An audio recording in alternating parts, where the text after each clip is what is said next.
ఒక beautiful story. అందరూ success అయిన స్టోరీ నుంచి స్టార్ట్ చేస్తారు, కాకపోతే మేము ఫెయిల్ అయిన స్టోరీ నుంచి స్టార్ట్ చేసాం. లేదు లేదు చెప్తుంటే నచ్చింది.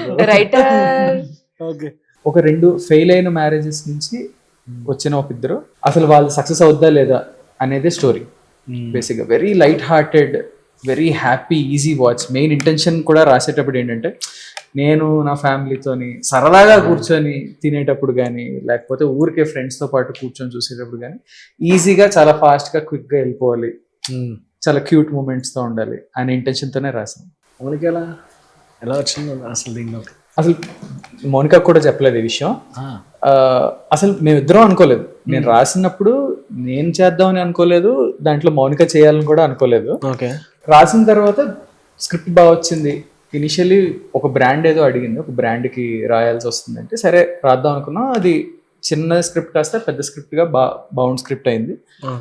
సరే ఆల్రెడీ ఎగ్జిస్టింగ్ కపుల్ని ఎవరినైనా తీసుకుందాం అంటే, there are lot of couples already outside who are quite popular, they do vlogs and serials చేసేవారు.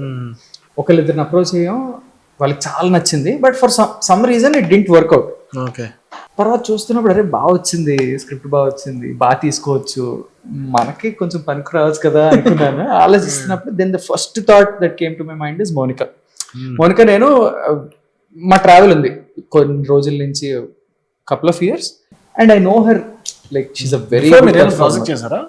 మేము ఒక ప్రాజెక్ట్ చేసాం విచ్ డిడ్ంట్ రిలీజ్ అవ్వలేదు. But good thing is so అప్పుడు చూసినప్పుడు మొన్న కదా అనమాట. యాక్చువల్లీ సినిమా మహాసముద్రం అనమాట. అది ఎవరికి వర్కౌట్ అవ్వకపోయినా వాళ్ళిద్దరికి వర్కౌట్ అయింది.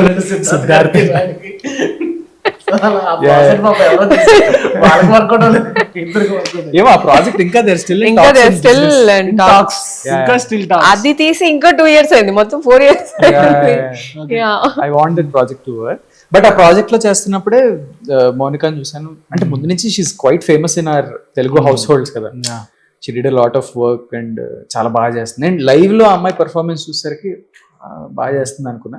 ఎప్పుడైనా ఒక మంచి ప్రాజెక్ట్ లో కలిసి వర్క్ చేయాలి, వేరే ఐ రైట్ అండ్ డైరెక్ట్ అనుకున్నా. లక్కీగా ఇందులో ఐ అప్రోచ్డ్ హర్. నేను నిజంగా ఈమె చేస్తారని అయితే అనుకోలేదు.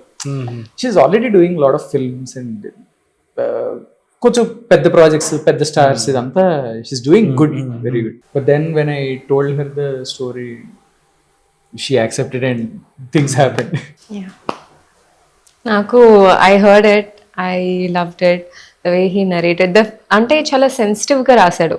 C when somebody says it's a second marriage, people actually have lots of perspectives. Because the other one did not work out, this ఇక్కడ వరకు వెళ్ళారేమో, ఆర్ ఎల్స్ ఆ బ్యాగేజ్ తో ఇక్కడ వరకు వస్తారేమో. And people doesn't understand what people go through as a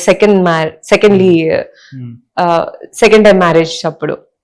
so he wrote every topic very sensitive గా, sensible గా, చాలా నీట్ గా రాశాడు. So I thought okay, why not do this, I think this I should portray it from my perspective అనుకున్నాను. And then I did. Very sweet.